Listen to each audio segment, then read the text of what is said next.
Good afternoon, everyone, and welcome to this webinar, which is on the world after COP30. So we've been now a couple of weeks away from COP, so we can reflect a little bit in a sort of a cold mode in terms of what happened. And first of all, I would like to thank ECCO, the Italian climate change think tank, and the Euro-Mediterranean Center on climate change for organizing this webinar. In a moment, I will introduce you to our speakers that will try to give us an understanding from different perspectives, from the geopolitics, from what's actually happening in the table of the negotiation, and try to understand what we can take from this COP and what's next. So what we can expect in the future from what happened in Belém this year. Before we get started, I am Andrea Ghianda, the head of communications at ECCO, and as you can see, I have the pleasure to moderate this discussion today. And before we get started, let me do some housekeeping. So the conversation today will be held in English, but if you want to read our discussion in another language, you can choose at the bottom of your screen the possibility to put subtitles. So there is a toggle that you can click and choose the language you prefer to follow, so we can subtitle in the language that you prefer. We are planning to have some short introductory remarks from our speakers, and then we move to Q&A session. So also at the bottom of the screen, you can also find the opportunity to submit your questions, and you can do that starting anytime, also now. So then we can see also how many questions, and perhaps our speakers can also, redirect their intervention accordingly to what you're asking and with which are your doubts. I would just maybe give a sort of introduction on who's here today with us in alphabetical order. So we have Jacopo Bencini, who's president of the Italian Climate Network and also research associate at the European University Institute. Welcome, Jacopo.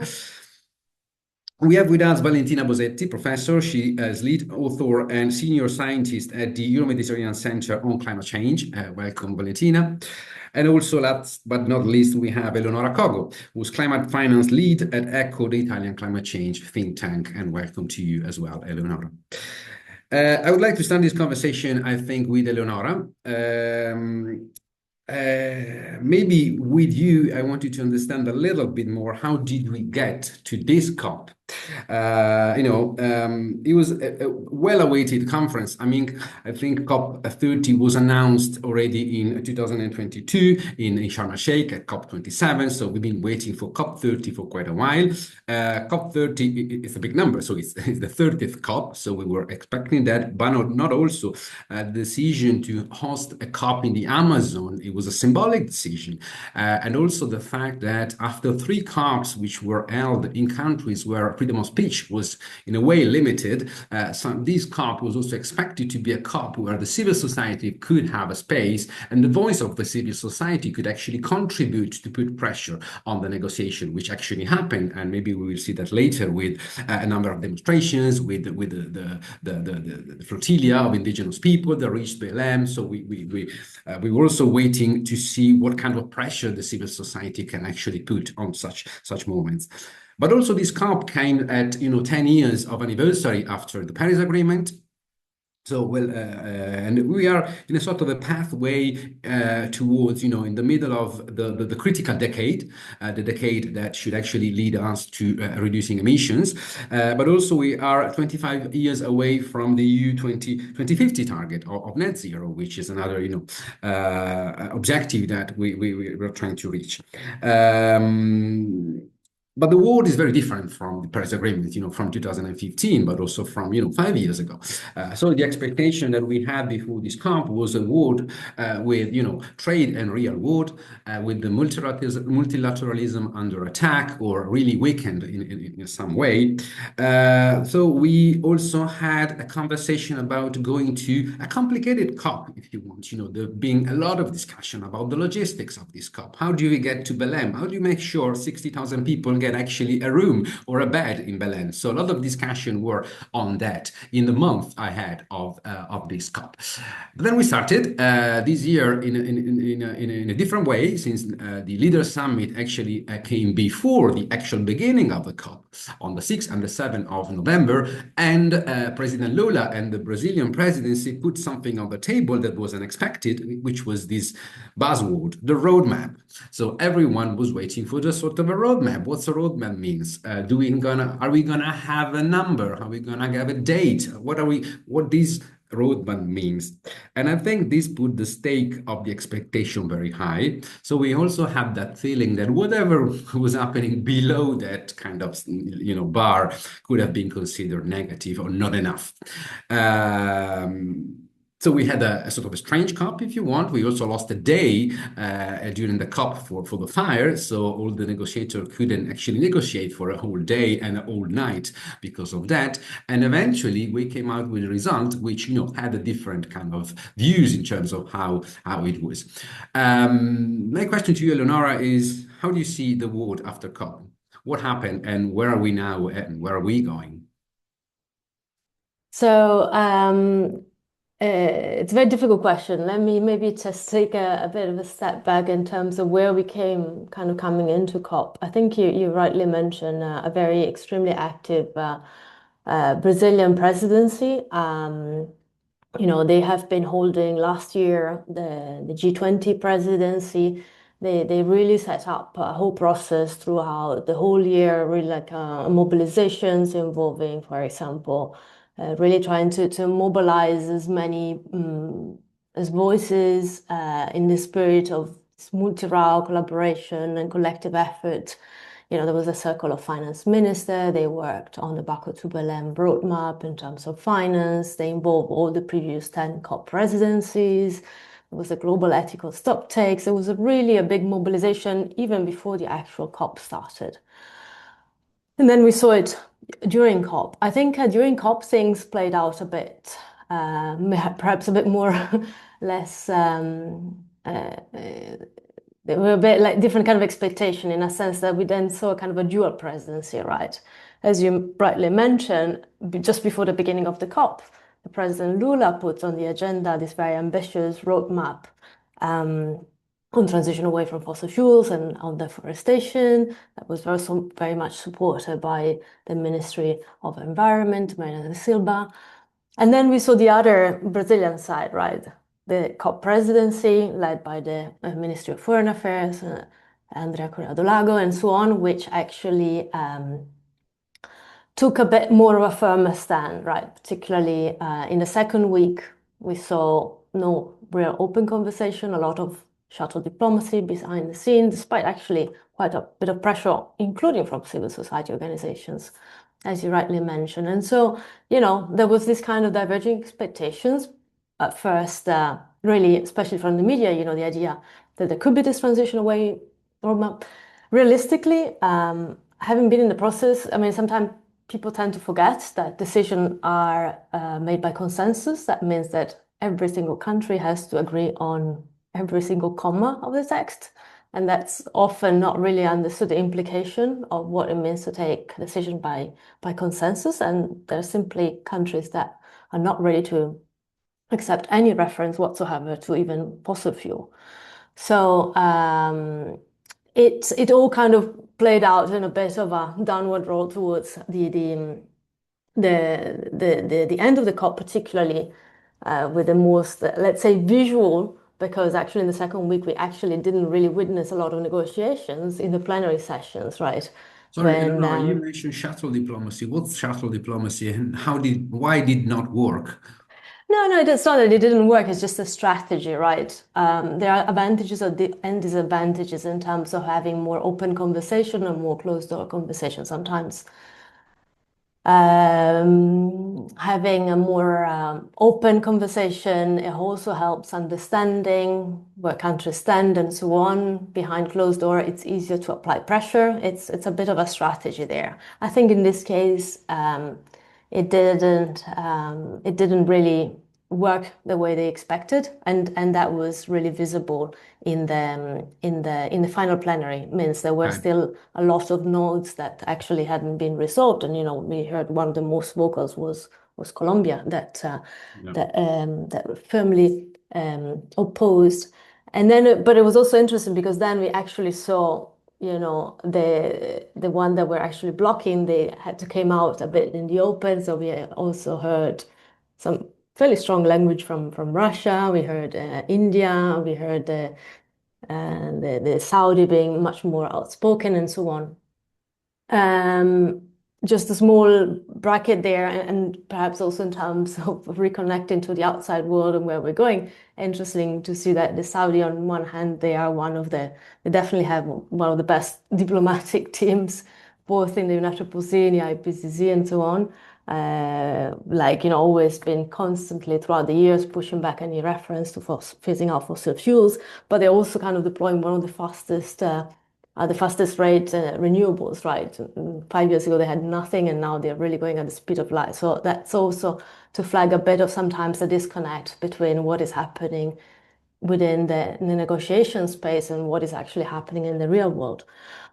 I think one thing that I also kind of want to mention that I thought was interesting was the fact that we particularly on the topics of mitigation, we didn't see the emergence of the so-called high ambition coalition, right? That was made up by countries like some members of the EU, members of the small island states, of the poorest countries, the LDCs, some members of the ILAC, the more kind of progressive Latin American countries. And that has been a very important coalition, for example, in the making of Paris, but also in other subsequent moments to really raise the ambition and the bar. And I think a reason well, we didn't see that is because I think countries were still a bit sour about the outcome of last year on finance, right? On finance, we still see very much that big bifurcation in terms of developed countries and developing countries, and how still the kind of expectations are unmet, and they're very far away. Clearly, the result of last year did not satisfy the developing countries. At COP this year, we saw kind of at the very last minute a small fix. I think the result on adaptation finance, tripling the adaptation finance goal, was definitely one of the most significant outcome. Although despite the ambiguity on the baseline, but that's definitely a positive signal. And Sorry, Eleonora. I mhm. don't know. I see we have a big audience of people following, but I don't know the level of understanding that they have of the COP terminology. Can you perhaps explain a little bit better what you mean when you talk about developing countries and, developed countries, which is not exactly easy to understand in a COP context sometimes? Yeah, right. This is often a big misunderstanding, right? People think about in today's terms, right? But actually, when we talk about climate negotiation, we have to do a step back because actually those two groups were defined when the convention was established in 1992, where there was a clear distinction between who was the developed countries and who was developing. The developed countries were the countries that were more industrialized, that had contributed in terms of emission up to that point, had also the capacity and the means to actually decarbonize, and the rest of the world didn't, but was paying the consequences. Today, the world is very different. There are countries that have increased their emissions a lot, but they're still considered developing countries by the convention. And actually, in finance, we have seen a bit of an opening there. Now they're going to count for contribution from other countries, which then in fact actually so voluntarily contributing. That's how it is phrased in the negotiations. But for example, now contribution from China can be accounted. So with a lot of ambiguity, but that's China under UNFCCC is still formally considered at developing countries, and they, despite actually contributing a lot in terms of South-South cooperation, they're very careful not to kind of be considered a developed countries with all the kind of obligation that come with. And just the final thing I want to mention that's also very interesting in terms of the world after COP. We came in before COP. obviously, knowing that the US wasn't going to be present, and that was a big question mark. It's not the first time that the US are not present in the UNFCCC negotiation. We've seen it after Kyoto, we've seen it after the first Paris, but I think this year has been particularly different in terms of, how they've been shaping the conversation outside of UNFCCC. For example, we saw Trump attack on climate and on the whole multilateral system during UNGA, the UN a General Assembly in September, and so on. And I think interesting to flag here that actually, despite the fear, no countries actually follow them. And I think that's maybe just to close on a positive note. All the others stayed and agreed on a decision that, how may not be happy with it, but it's still taken by consensus, which is a very significant thing in this context. Thank you, Leonora. I think that this is a key issue, and perhaps I have a very brief following up question on that, because one of the discussions that we had also and we saw on the papers after COP is that someone saying COP we're supposed to save the climate and not multilateralism, and but multilateralism is what makes us saving the climate. So how do you see the multilateralism after COP? Well, it's a very different. We are going,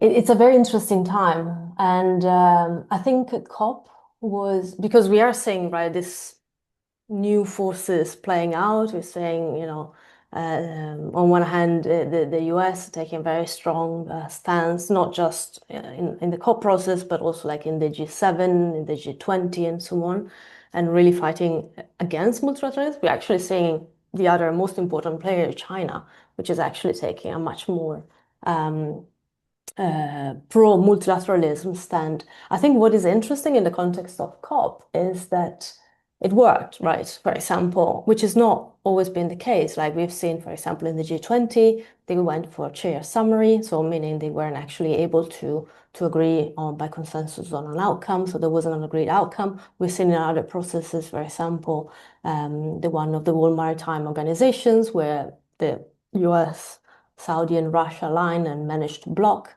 So effectively, the fact that at COP there was an outcome, as not insufficient and unambitious as it was, I think is still in this particular context not an insignificant result. Thank you very much, Eleonora. And I see that we already have some questions, so thank you, Marie-Lou. We'll try to maybe perhaps also include some of the answers in the comments that our speakers will make, and I also invite all the other participants actually to submit questions so we can actually prepare for the answers. So I will now move to Jacopo. Thank you, Jacopo, for being with us today. Really appreciated your presence here today, so you can give us a little bit more of understanding of what the negotiation actually meant. Another buzzword at this COP, it was implementation. People were talking about the COP of implementation. So, and also there was a discussion about there is nothing, there is a few items left on the agenda to be discussed. Now we need actually to act. We don't have to agree anymore. We need to act upon the decision that have been taken. Let's perhaps put this roadmap on the side for a moment, and other issues that have been quite at the center of the agenda this year. Of course, there was adaptation. The global governance adaptation, which was one of the issues that actually was contended in terms of which are the criteria in order to define the finance, which also another challenge that actually was discussed. To what extent you include in the NCQG the financing for the adaptation, and then the just transition, which is another issue. So perhaps from your understanding, how do you see this COP in terms of what has been achieved, what's been discussed, and how you see the process towards COP31 and 32 that we actually know which are being will be led by different countries. So we already know where we're going to go next year. We know that in COP32 will be in Ethiopia. So how do you read all of this? Thank you, Andrea, for the invitation, first of all, and also to Eleonora for the great setting of the stage at the beginning. And indeed, we are in the post-negotial phase, as the Brazilians said at the very beginning of the COP. We are in the implementation phase. Implementation is a buzzword, you're right, that we saw everywhere in Brazil, but it was already there in Egypt, it was already there in Dubai, if you remember. And there's this clear sense of need to get into a common understanding of how do we proceed now that the Paris Agreement has been finally completed in terms of the rule book of the Paris Agreement itself, of how the agreement works. This to say also for people watching from work or from home that it's quite strange to talk in this sense 10 years after 2015, right? But it's also needed we need to underline at this point that the Paris Agreement has been widely incomplete until Katowice in 2018, and then somehow incomplete until Glasgow in 2021, and one part was still missing, which was almost the entirety of Article 6 of the new global market for, let's call them carbon credits, even though it's not a technical word in that setting, which was missing until Baku. And the last piece of the puzzle was the new collective quantified goal on climate finance, which was agreed upon in Baku as well for the period covering 2025-2035, thus also substituting what was the old goal from Copenhagen 2009, which dated back to a very previous prehistoric era, we could say. So in this sense, we are in a post-negotial and implementation phase, because now delegations, countries need to reach a common understanding on what to do from 2025 on towards 2100, towards the next 75 years of implementation, indeed. That means that we are in a much more political phase, and that perhaps COP30 might represent the starting point of a totally new era of COPs, where the rules we were used to are not there anymore, in terms of also understanding how the negotiations unfold over the 2 weeks, whether we should expect or not different cycles of hype when it comes to new political proposals. And in this sense, the Brazilian roadmap, which I'm not allowed to speak about in this webinar, I'm joking, of course, but was a clear example in that sense, because nobody expected that. Some delegations were informed of that already in advance, but not all of them. And then all of a sudden, during the first week of the COP, we saw all the different technical tables working at the same time at a very good pace all together, something I mean, at least in my experience, I haven't seen anything like that since Paris or the first days of Glasgow, maybe.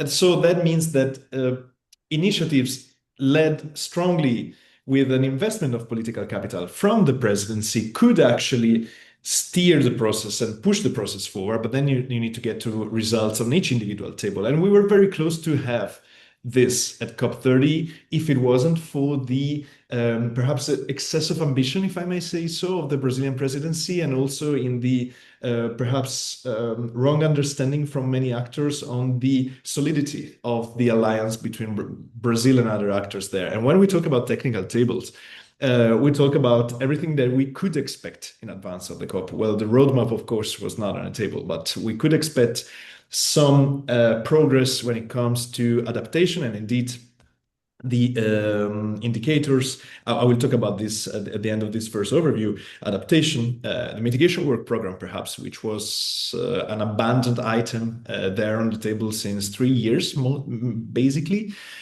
Just transition, the global stocktake development and implementation towards also the next global stocktake, loss and damage, Article 6 as said. And if we want to add another thorny issue, also the gender action plan. When it comes to adaptation, it's interesting to see that in this COP, the finance part of adaptation was in the end moved in the political decision, the global multi-RAO, and the countries managed to agree on a figure and on a date, which is already something, as Eleonora was saying, even though this decision was aiming at bringing new finance in the box towards 2030, and now the end date, the deadline is 2035, and we're talking about $120 billion per year to be mobilized as part of the wider NCQG. And by, I mean, it's not a chance that by chance that the deadlines are the same there. When it comes to how to use this money and how to monitor progress in adaptation policies, it has been agreed that now we have 50 indicators. Last year in Baku, we were talking about 100 indicators, and those indicators, by the way, are somehow, again, allow me to use a strong word, a bit loose, if you want, because there's a principle entrenched in the decision, which is voluntarity of those indicators, and also in the way those could be built and framed, and also in the reporting process. So this made some countries happier compared to other possible outcomes in the negotiation, but of course it's distant from the optimal that countries originally envisaged in Baku just a year ago. Then, when it comes to the mitigation work program, I have the feeling that if the roadmap succeeded, the mitigation work program would be dead by now, because that would represent a clear duplication,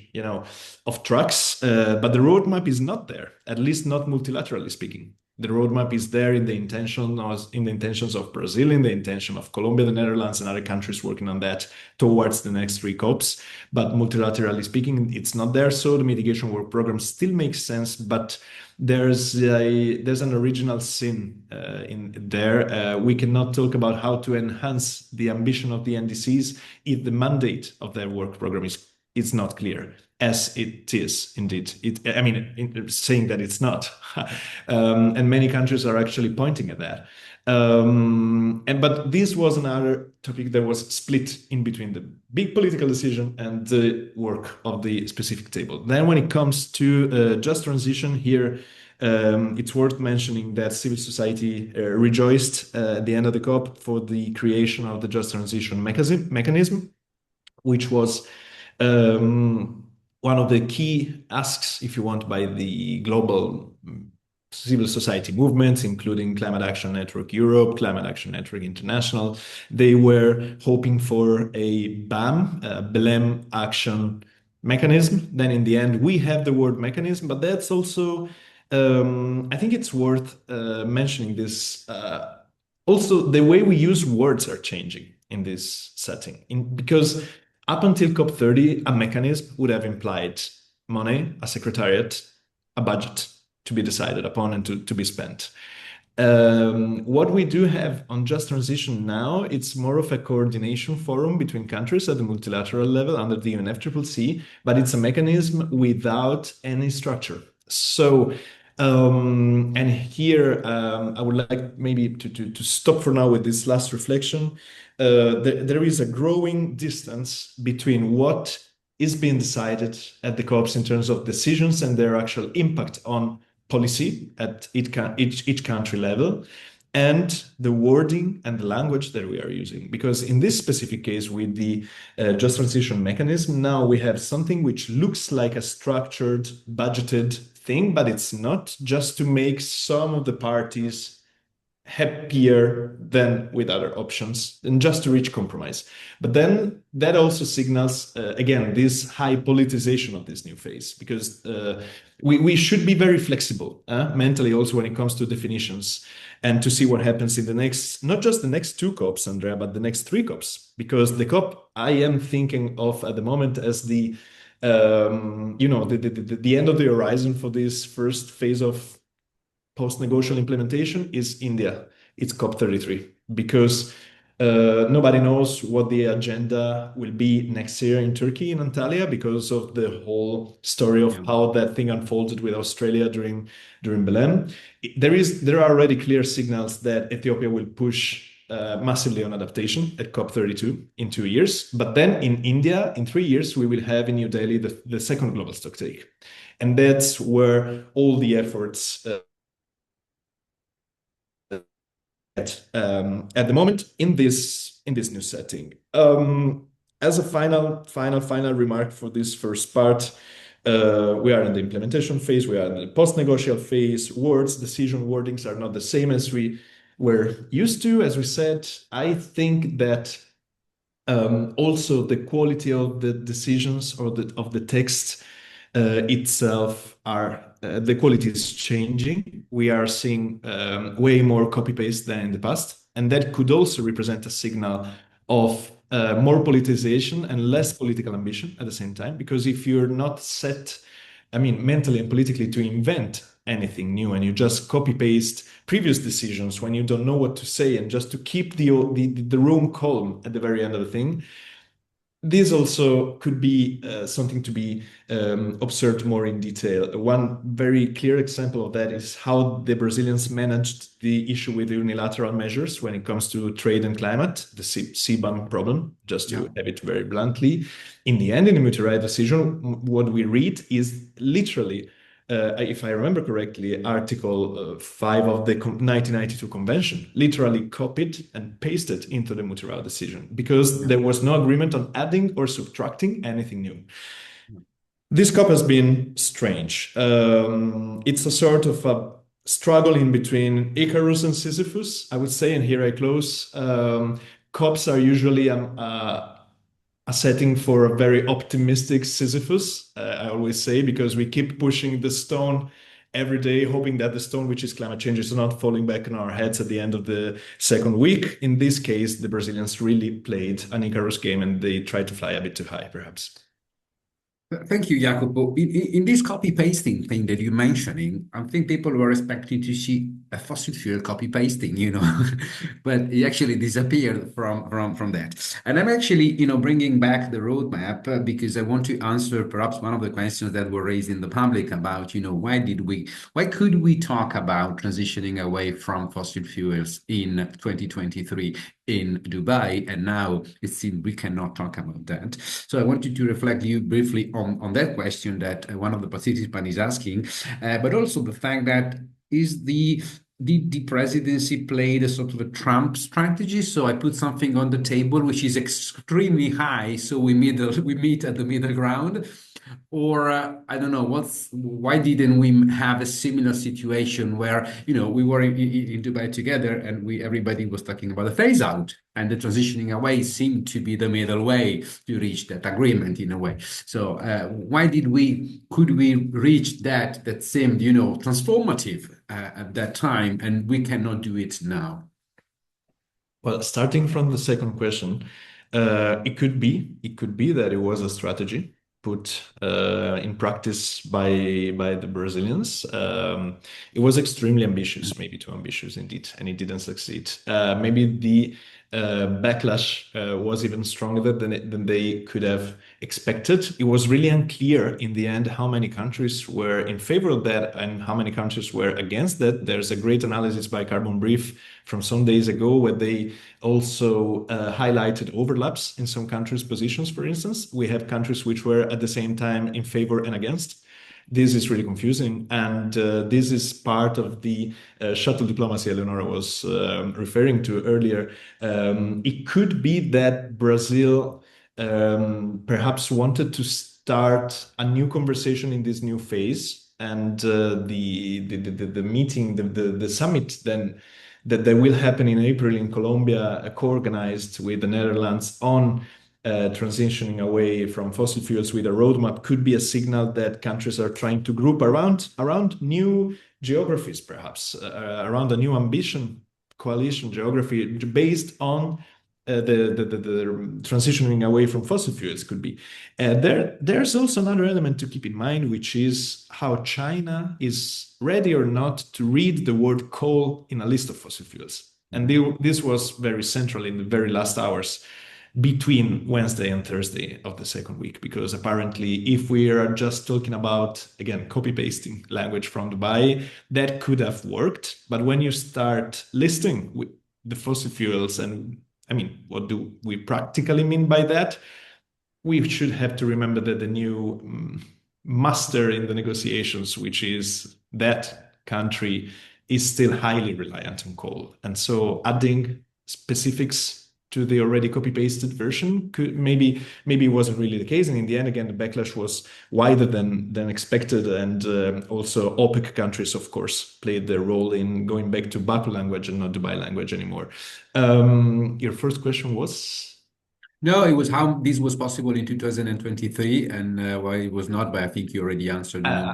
Yeah, and I think also the presidency of the COP in 2023 played a huge role in terms of international relations of the country of the Emirates, because in the end it was the presidency of the COP itself pushing for that outcome against their own fellow members of the OPEC. And we'll remember the letter that arrived a few hours before the ending of the COP, and nonetheless, they wanted to have the outcome there. So COPs are also always a matter of international prestige and wording of your international positioning, if you want. But again, everything is changing. So who knows, maybe in a year, what we're seeing in this webinar won't be valid anymore.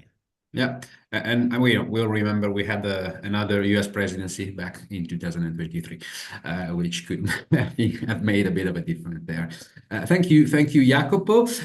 You're quite sure about India, so in the next round, I will ask you if you booked your flight for Colombia, but we'll get there later.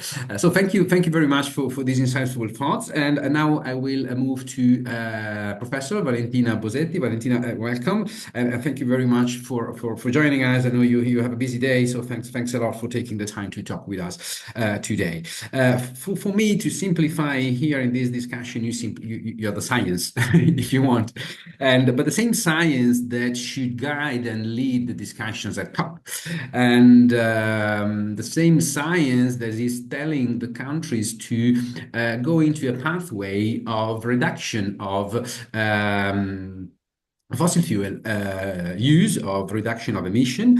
And we at this COP were expected to see the NDC, the national determined contributions from all the countries. We received, I think, about 120, 130 plans, but still some estimation at the beginning of the COP already said that they are not enough. So the strategy and the plans that the members the countries are putting in place in order to reduce emission are not enough for what size is suggesting us.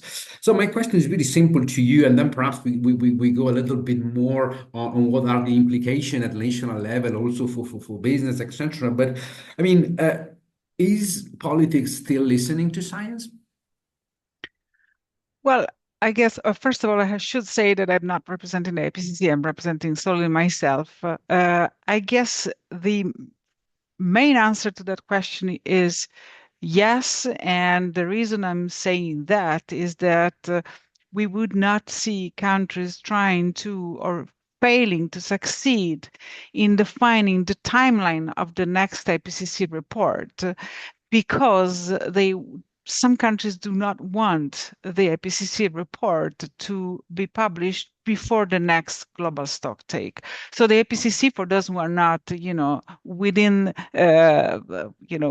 this literature, is a review of the literature. Okay, it produces three reports. The first is on the climate science, what we know about climate science. The second says what we know about impacts and adaptation, and the third, what we know about mitigation and solutions. And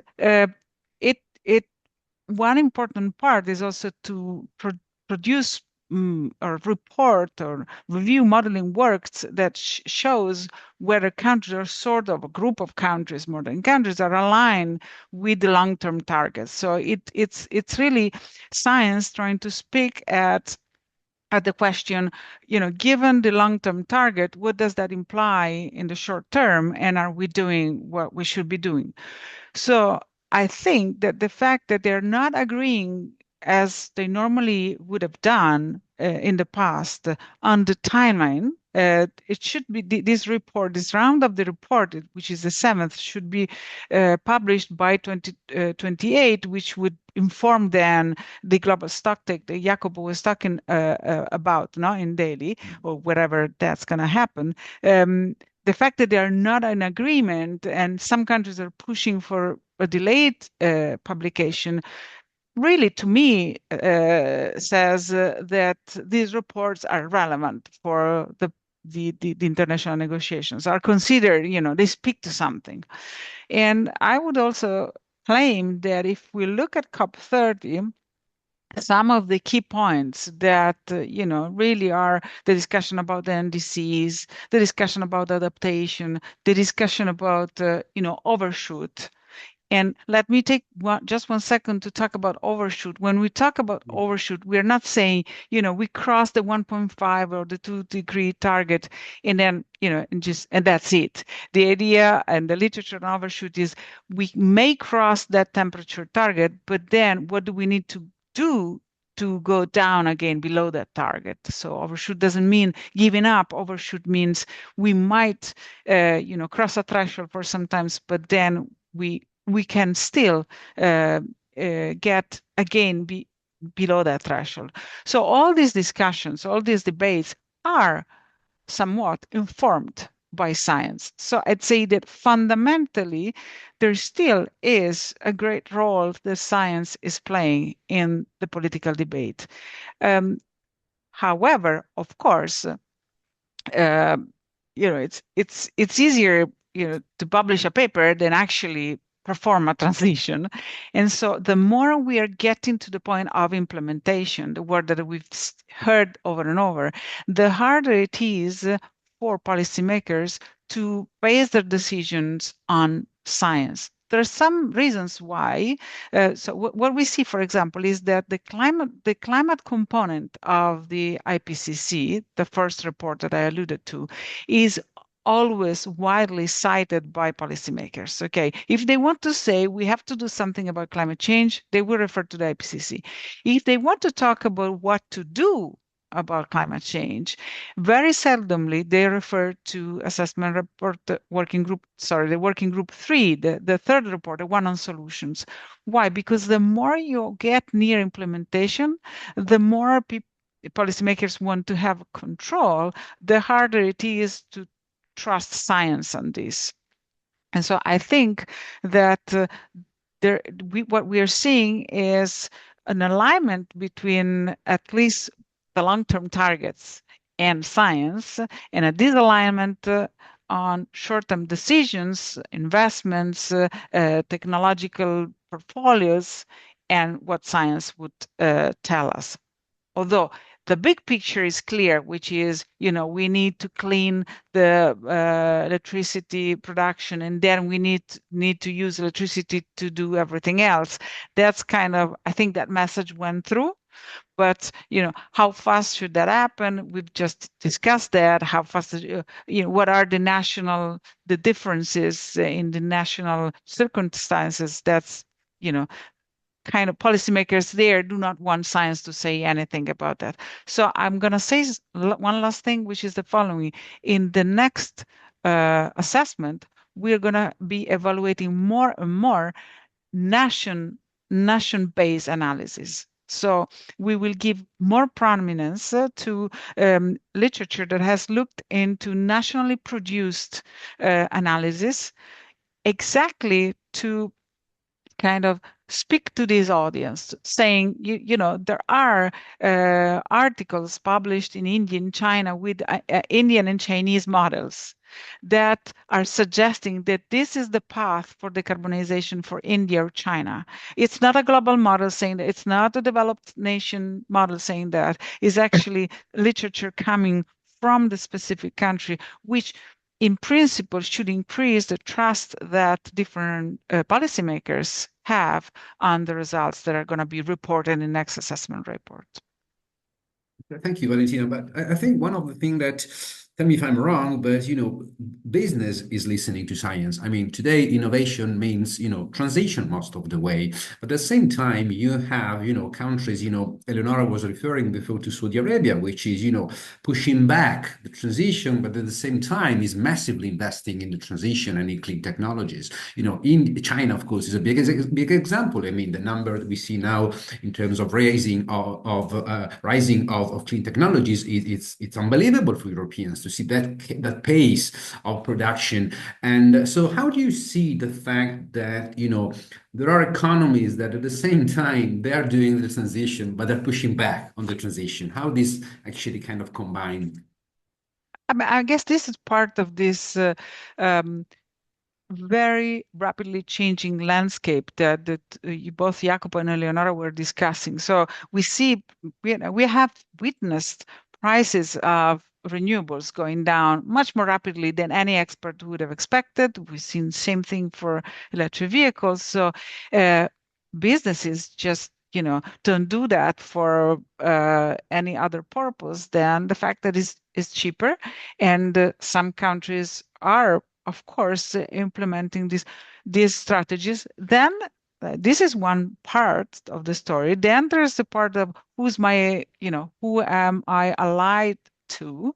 And so what is the position of our group? And that's also changing. And maybe I have to, with one face, be aligned with my with other countries that have traditionally been at my side, but with the other face, I've already seen that these technologies are cheaper, and I should go for those technologies. So I think it's a really confusing and changing time. We've seen President Trump in international negotiations sort of pushing for countries that want to be their allies to, go very far away from the decarbonization story and the climate change story.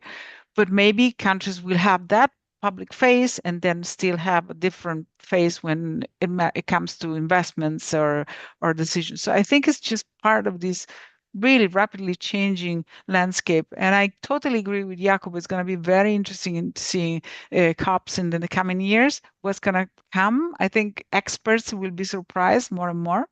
As it was the case for this COP. I mean, you could hear webinars entering into COP, and then you hear webinars coming out of COP, and what experts are saying are kind of two different stories. So I think that's sort of on the one side fascinating, and I tend to be an optimist. So I think that maybe it's just the ball is rolling, no matter what people are saying, no matter where they think their heart should be, the ball is rolling, and it's rolling down the side of the mountain where decarbonization is.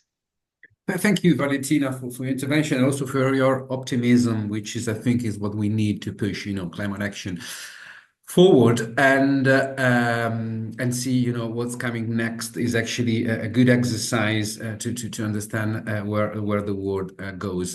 I think we have about 25 minutes for taking some of the questions that we received. Some already arrived, so perhaps we can start from the one we received. We've already answered to some of the questions. If we did not, please get back to us with another question. We'll try to follow up on that.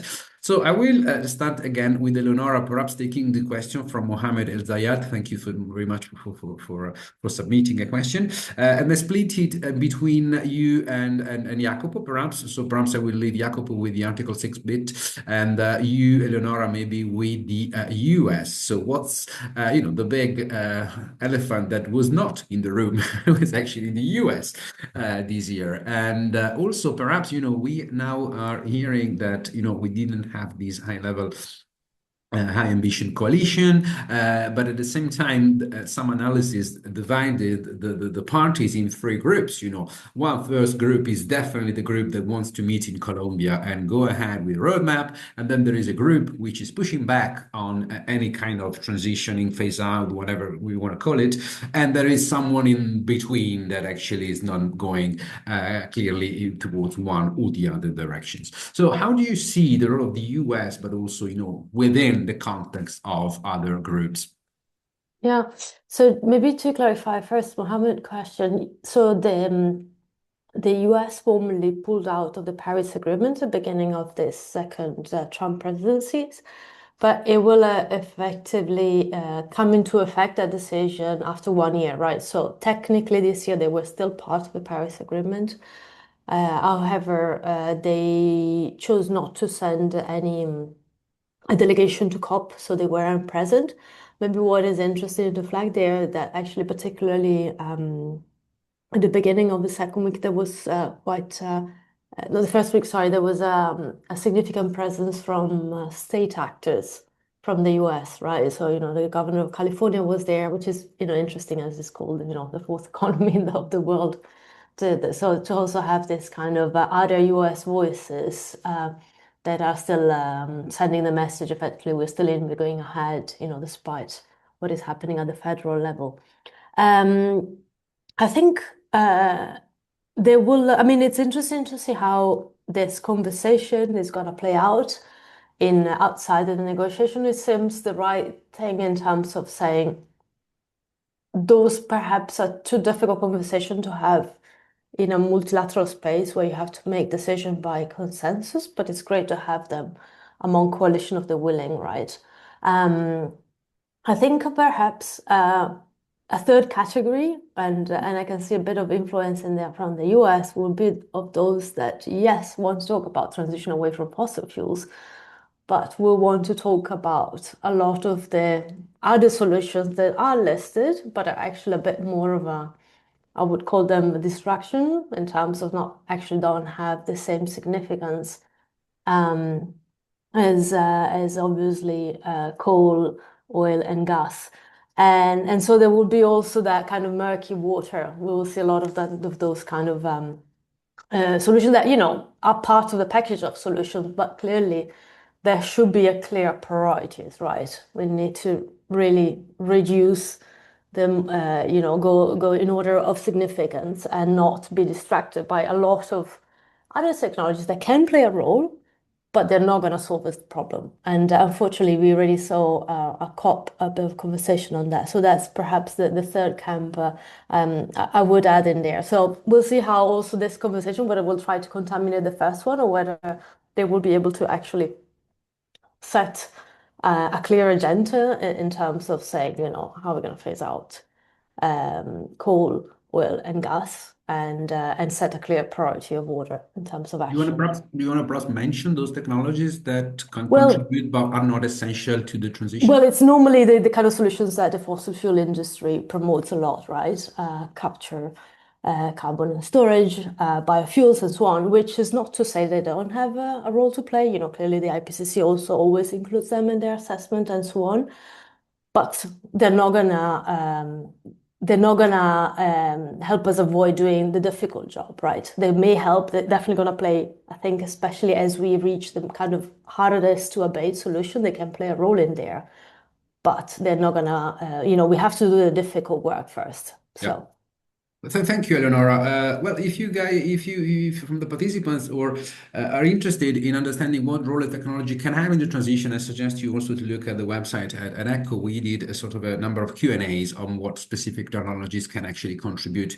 We just published one also on biofuels, which was one of the hot themes, also because it was pushed from the presidency, and what this kind of technology can. What role they can play, and especially if we try to go beyond the discussion we need it, we don't need it, because this is the easy conversation you see on the media, but the discussion we have sometimes is way more complex because you need it when, you need it why, is it convenient? So we try to put also these technologies in a specific context because it's not a yes or no answer to a technology, but it's the application, the efficiency, the economic impact that it can have. So it's very important to analyze all these issues, not from a sort of ideological point of view. I'm against, I'm in favor, or I'm against. So that's if you want to go in deeper, I suggest you that you can read that further on the website.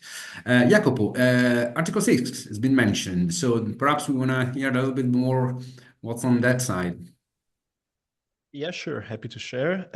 So formally, COP30 was not a COP where Article 6 was negotiated or renegotiated. The whole package would be reopened in 2028.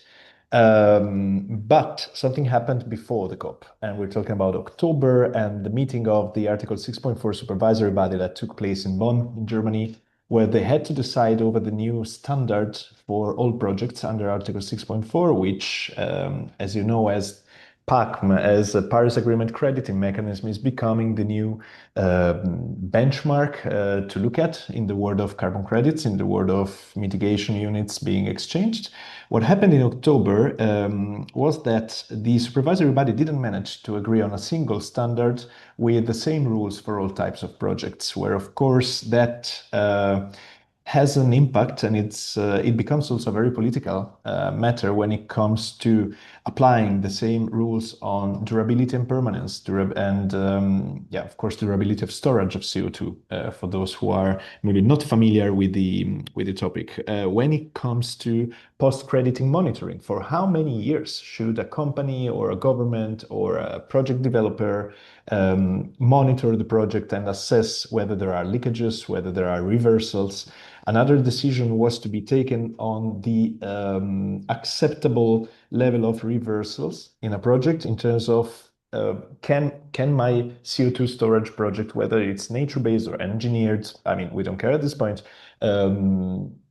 could my project be okay under the new UN instrument in case we have a reversal of CO2 in the atmosphere of 0.5%, 1%, 2.5%? These are big questions, and of course, one solution cannot fit all methodologies. And I really, I mean, I think I do really agree with what was not agreed there, because they decided to postpone any decision and to delegate any decision to the methodological expert panel, which is another body under Article 6, which unfortunately works behind closed doors. So transparency decreased somehow, but at the same time, maybe we will have specific methodologies for each kind of project. And this was really part of the debate at COP30. There was no, as said, formal negotiation on Article 6 on reopening it, but there were formal meetings commenting on reports from those previous meetings, to put it simple. Some countries actually tried to reopen the package, because especially Southern American, Latin American countries where they are, I mean, they had also experience with the CDM and previous instruments on nature-based solutions. They were somehow fearing that these new methodologies could have left most of their projects and investments out of the new UN mechanism, but in the end, they didn't succeed. So to put it very simple at the end, nothing happened compared to Bonn. A big topic in Belém was how to actually fund the work of the supervisory body towards next year, because there was no budget. The supervisory body of Article 6 should be self-sustained through the transactions and the share of proceeds of each transaction under the mechanism, but there's no credit flowing at the moment because the system didn't start operating as well. So they decided to do basically to anticipate some money from the old CDM, $26.8 million to the new supervisory body. And then this money, as soon as operations will start flowing, will go into the adaptation fund. So this is the solution they found. And as well, the CDM, the Clean Development Mechanism, after many, many years of operations, finally will close in July 2027 with even the phase out, if you want to use this word, the turning off of all registries from the online platform. So this was more or less the situation in Article 6. And I saw from the chat that maybe Mohammed was asking also about the SDM. I guess you're asking about the Sustainable Development Mechanism under Article 6, and that of course will also be operationalized as soon as the new Article 6.4 mechanism will start receiving actually, input and credits flowing. Yeah, thank you. One of the things that COP creates is the amount of acronyms that we all live in. And let me go back to Valentina. Valentina, I wanted to pick your brain on a couple of issues that have been raised by Rita Ghilardi. Thank you very much. And also Claudio Clauser. I ask you also because you mentioned and you brought a bit of optimism, and I think that's what we need to answer to Rita. I mean, Rita is asking, what do we explain to the outside world? What happened at COP, and how do you make COP in a way positive in terms of not telling the people that climate action has stopped? Also, because we're living in a context where now you can easily say drill, baby, drill, and nobody actually seems to be surprised. The EU is pushing back on the Green Deal to some extent. You see a lot of countries which demand more flexibility, more time to a delay on some of the measures. So how do we explain to the people outside that actually something is happening and the world is going toward, more climate action? Okay, thank you for leaving me with the easy question. Sorry. No, let me start by so there's two questions here. There's Rita asking what is the narrative that explains to the world the COP30 wasn't a failure, and then there's Claudio question. Yeah, I wanted to follow up on that later, but you can take them both actually. So I'll start from the second. So it's true that voluntary actions and initiatives. One might say, how do we reach the very clear target when it's only based on voluntary action. I would claim that we have seen in the past that voluntary actions are not just written there and left there. I mean, countries are implementing policies. Once you have a policy, let's say, a cap and trade system with a clear cap, or subsidies to the alternative technologies. Once you incorporate these voluntary targets into your national policy, which we've seen happening in several countries, then you start to see action. And if you look back and you look at how are we performing, are our country performing, it's you could have expected worse. You actually see emissions going down in a set of countries without GDP going down. You have seen decoupling, which is exactly what I just said. So countries growing in their becoming wealthier and their emissions falling down. So I think it's, yes, they are voluntary, but first of all, when they are brought home, then you could see civil action or any other. You could see naming and shaming international. You have instruments to see that happens, and then typically you see policy following the initiatives, and so then you actually see emission reduction. So I don't think that's not working entirely. And on COP30, I think as we've heard from Jacopo and Eleonora, a lot of things were happening that were not on the table, maybe, or were not expected. A lot of step forward. And I think the story that I get from listening to Jacopo is the story that if you have somebody pushing for, in this case, it was too long of a shot, okay? But you've seen things moving.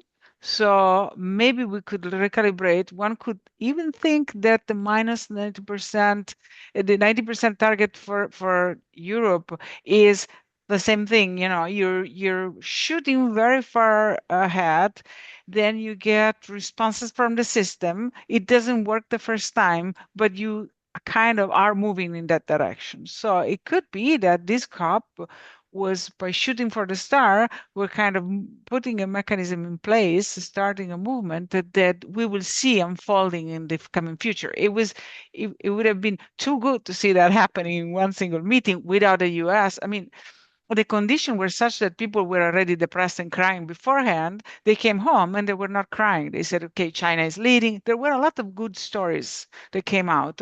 And the biggest one is it didn't stop. It's still rolling. US is not there, but it's still rolling. So I think that's the main way, the main story that you tell, to say that we are not, the countries haven't got they haven't decided this is not going to happen because the US is not there. They're working to make it happen without the US temporarily. So I think that's the way I would go. Thank you, Valentina. And I also want to add that, I was in the room of the plenary, and the level of the discussion was pretty tense. I mean, the exchange between the Russian representative and South America was pretty. But I think that kind of discussion is better if it happens at the diplomatic table rather than in its own country. So at least you have a table for discussion where this can actually be developed and confronted. So I think that's the importance of multilateralism, is that you are seated at the same table and you try to have such a conversation.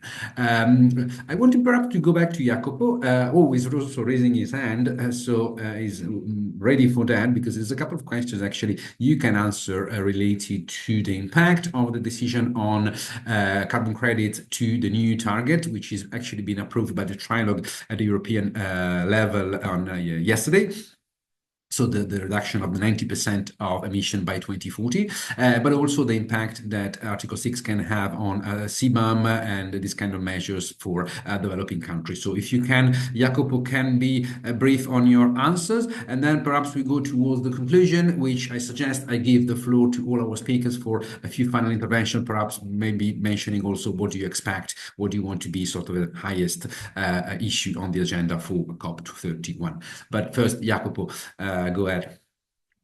Yes, thank you. And maybe I can already merge my thoughts towards the final comment by answering these questions. I was raising my hand while we were talking about you were talking about the final plenary and comments made by the Russian Federation and other countries, which was really heated also in terms of in terms of the way they steered the dialogue, the conversation in the room, let's say. And here I would like to add one final thought before going into Article 6 and the flexibilities.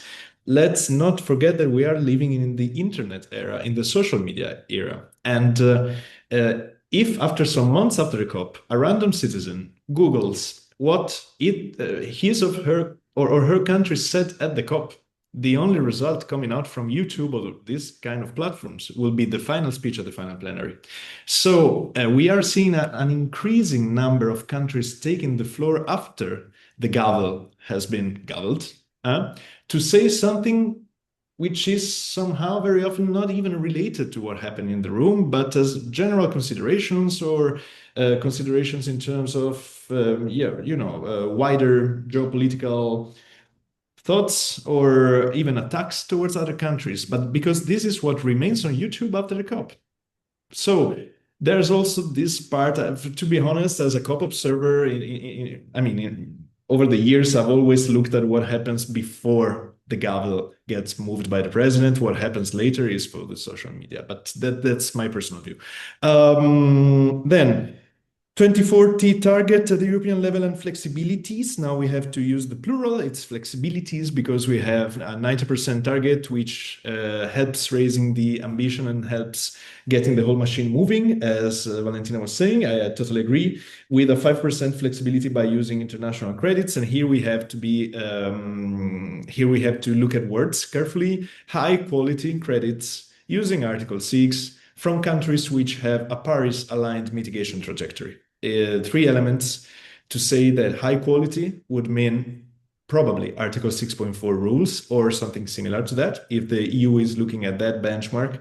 So that could mean a very few type of projects when it comes to nature-based solutions and investment, which is something we already saw in recent months from what the Commission is aiming at doing at the moment with the public purchase program for removals and so on, and engineered removals, especially in Northern Europe, as far as we know for now. That is the 5% flexibility, which the EU could, up to 5% possibility, the EU could use from 2036 on. And some asked why 2036? Well, because the current NDC covers the period up to 2035. So we couldn't mix the two instruments, even though the European law is not aligned with the UN deadlines. But then we have the pilot.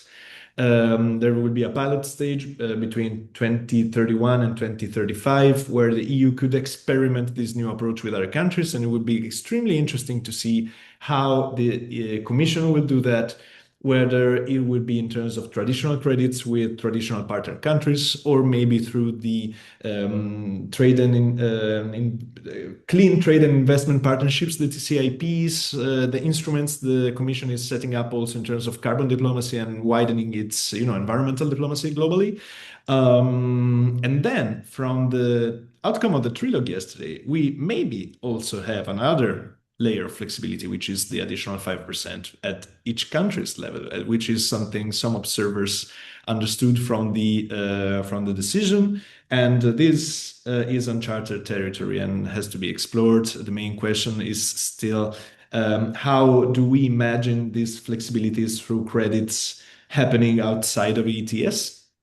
Question mark. And probably, some observers in the past months from July on started saying that maybe the effort sharing regulation could have been a way to integrate those flexibilities. And now that the trilogue also looks at the national level, could be that part of the answer lies in that box. Then, when it comes, we're still in the realm of carbon markets. When it comes to CBAM and the impact of CBAM, this has been a very heated and thorny issue at the COP, and since 3 COPs now.